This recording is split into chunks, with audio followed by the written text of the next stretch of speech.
World cup चल रहा है और सबकी नजरें टीम इंडिया पर टिकी हुई हैं।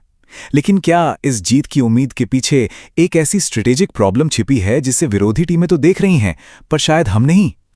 चलिए आज भारत की बल्लेबाजी में उस पैटर्न को समझते हैं जो हमारी सबसे बड़ी ताकत भी हो सकता है और शायद सबसे बड़ी कमजोरी भी। तो चलिए सीधे उस सवाल पर आते हैं जो शायद हर इंडियन क्रिकेट फैन पूछ रहा है, संजू सैमसन कहाँ हैं? इतने शानदार फॉर्म के बाद भी वो प्लेइंग 11 में क्यों नहीं है? देखिए, ये सिर्फ एक खिलाड़ी के सिलेक्शन की बात नहीं रह गई है, ये एक पहेली बन गई है जो टीम की पूरी स्ट्रैटेजी पर सवाल उठा रही है। फैंस तो अपनी राय दे ही रहे हैं, लेकिन चलिए देखते हैं कि टीम मैनेजमेंट इस बारे में क्या सोचता है। जो प्रेस कॉन्फ्रेंस में कप्तान से यह सवाल किया गया तो उनका जवाब काफी दिलचस्प था। कप्तान सूर्य कुमार यादव का जवाब बहुत ही सीधा और सपाट था। उन्होंने सवाल पूछने वाले पर ही पलटकर सवाल कर दिया। उन्हें किसकी जगह खिलाएं, अभिषेक शर्मा की या तिलक वर्मा की? उनके इस एक जवाब ने, आप कह सकते हैं, हवा में तैर रहे सारे सवालों पर एक तरह से फुल स्टॉप लगा दिया। तो इस जवाब के पीछे की सोच क्या है? असल में टीम मैनेजमेंट का यह मानना है कि इन धीमी और मुश्किल पिचों पर पावर प्ले में 40-50 रन बनाना भी एक अच्छा स्कोर है। उनके हिसाब से टीम जैसा सोच रही है वैसा ही परफॉर्म कर रही है और वो नतीजों से खुश हैं।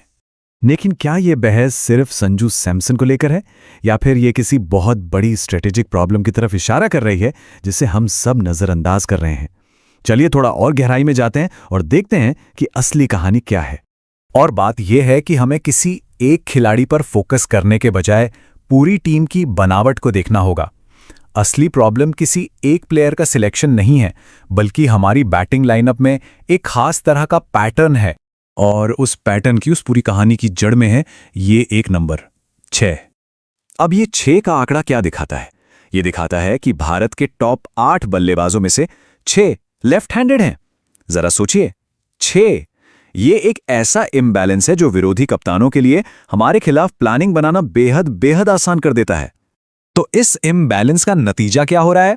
नतीजा यह है कि विरोधी टीमों ने हमारी इस कमजोरी को पहचान लिया है और वो इसका पूरा फायदा उठा रही हैं। उनकी स्ट्रैटेजी एकदम सीधी है। जैसे ही हमारे लेफ्ट हैंडेड बल्लेबाज क्रीज पर आते हैं, वो तुरंत अपने ऑफ स्पिनर को गेंद थमा देते हैं। ये क्रिकेट की एक बहुत पुरानी और आजमाई हुई टैक्टिक है और भारत के खिलाफ ये एकदम अचूक साबित हो रही है।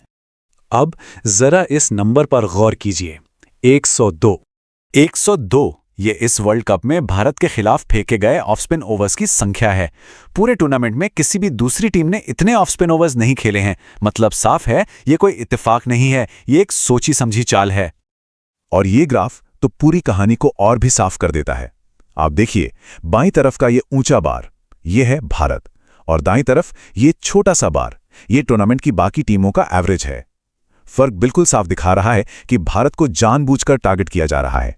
तो सवाल ये उठता है कि ठीक है, विरोधी टीमें हमारे खिलाफ ऑफ स्पिन का इस्तेमाल कर रही हैं, लेकिन क्या इससे हमें सच में कोई फर्क पड़ रहा है? क्या ये रणनीति वाकई काम कर रही है? जवाब चौंकाने वाला भी है और चिंता की बात भी।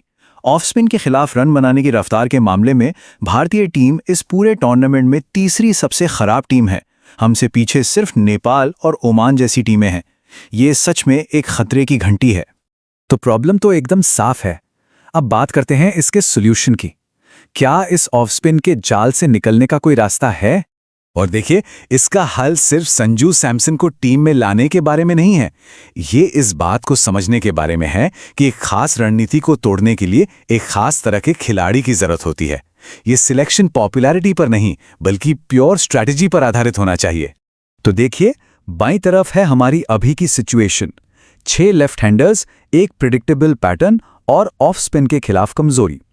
और दाईं तरफ है इसका सॉल्यूशन, एक राइट हैंडेड बल्लेबाज जो इस पैटर्न को तोड़ता है और इस खतरे को बेअसर कर देता है।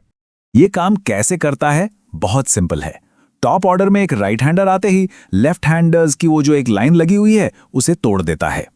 इससे विरोधी कप्तान को अपनी बॉलिंग स्ट्रैटेजी बदलने पर मजबूर होना पड़ता है और हमारे बल्लेबाजों को बेहतर मौका मिलता है। तो सबसे जरूरी बात यही है, ये पूरा एनालिसिस इस बहस को ही बदल देता है। अब ये अभिषेक, तिलक या संजू के बारे में नहीं है। अब ये इस बारे में है कि टीम के लिए सबसे स्मार्ट स्ट्रेटेजिक मूव क्या हो सकता है। और हम आपको इसी एक सवाल के साथ छोड़कर जा रहे हैं, क्या टीम मैनेजमेंट इस साफ साफ दिख रही स्ट्रैटेजिक कमजोरी को नजरअंदाज करके और इसी कॉम्बिनेशन के साथ बने रहकर इस वर्ल्ड कप का सबसे बड़ा जुआ खेल रहा है? ये सोचने वाली बात है।